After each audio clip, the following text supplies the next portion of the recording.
Bharatiya Janata party के अंदर जयपुर से लेकर दिल्ली तक हड़कंप मच चुका है। मुख्यमंत्री से लेकर प्रधानमंत्री की टेंशन बढ़ चुकी है। अब ये बात आप सोच रहे होंगे कि ऐसी बात हम क्यों कर रहे हैं, तो आपको बता दें कि राजस्थान के एक ऐसे मंत्री ने इस्तीफा दिया है जो 5 वर्षों तक विपक्ष में रहकर सड़कों पर संघर्ष किया और उन्हीं की बदौलत आज बीजेपी राजस्थान की सत्ता में है।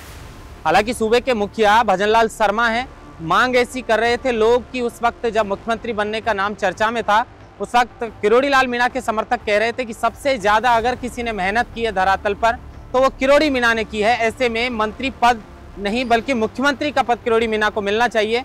लेकिन जब उन्हें मंत्री बनाया तो ऐसा विभाग दे दिया कि विभाग के टुकड़े टुकड़े कर दिए, विभाग को छिन्न भिन्न कर दिया।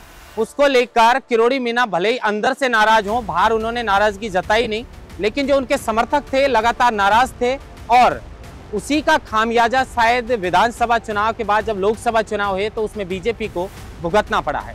अब बीजेपी की मुश्किलें बढ़ चुकी हैं क्योंकि राजस्थान के किरोड़ी लाल मीणा ने मंत्री पद से इस्तीफा दे दिया है। वही मंत्री हैं किरोड़ी लाल मीणा जिनके साथ खुली जीप में दौसा के अंदर प्रधानमंत्री नरेंद्र मोदी घूम रहे थे और दौसा की सीट को जीतने के लिए नीचे से लेकर प्रधानमंत्री स्तर तक के सभी नेताओं ने पुरजोर कोशिश की, लेकिन पूर्वी राजस्थान की वो दौसा की सीट पर बीजेपी जीतने में कामयाब नहीं हुई। और किरोड़ी लाल मीणा के इस्तीफे की जो बात है वो भी दौसा सीट को लेकर ही शुरू हुई थी। उन्होंने कहा था कि अगर दौसा सीट पर कन्हैया लाल मीणा जीतते नहीं है तो मैं मंत्री पद से इस्तीफा दे दूंगा।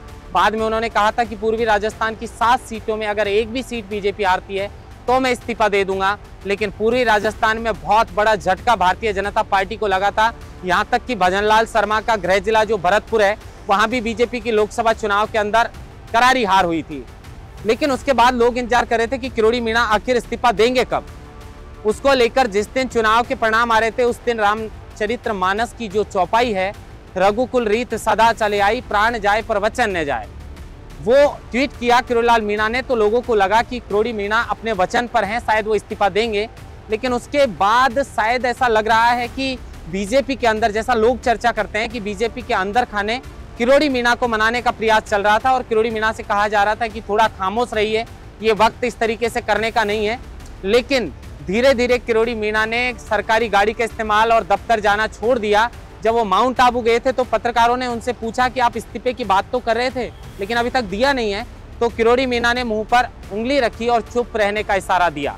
लेकिन ऐसे वक्त पर बड़ी बात यह है कि किरोड़ी मीणा ने इस्तीफा तो दिया है, लेकिन ऐसे वक्त पे इस्तीफा दिया है जहां पर विधानसभा का सत्र शुरू हो चुका है, विपक्ष जो है बजट आने वाला है, विपक्ष पूरी तरह बीजेपी पर हावी है। ऐसे वक्त पर किरोड़ी मीणा का इस्तीफा देना बहुत अहम माना जाएगा और इससे राजस्थान की राजनीति के अंदर एक बड़ा भूचाल आ जाएगा। जैसे इस्तीफे की खबर फैलने लगी राजस्थान में, जयपुर से लेकर और दिल्ली तक बीजेपी के अंदर हड़कंप मच चुका। किरोड़ी मीणा ने अपना इस्तीफा मुख्यमंत्री भजनलाल शर्मा को एक इंटरव्यू दिया है, उसके मुताबिक भजनलाल शर्मा को सौंप दिया है। अब भजनलाल शर्मा उनका इस्तीफा मंजूर करते हैं या नहीं करते हैं वो अलग बात है, लेकिन किरोड़ी मीणा ने फाइनली आज इस्तीफा दे दिया है और अपने वचन पर किरोड़ी मीणा पूरी तरह जो है वो अडिग रहे हैं। लेकिन देखना यह दिलचस्प होगा कि किरोड़ी मीणा के इस्तीफे के बाद क्या बीजेपी उन्हें मनाकर कोई बड़ा मंत्री पद देगी, क्या उन्हें फिर से डिप्टी सीएम बनाया जाएगा या फिर बीजेपी के अंदर कोई बड़ा भूचाल आएगा। महेंद्र बांसरोटा, लोकमत हिंदी, जयपुर।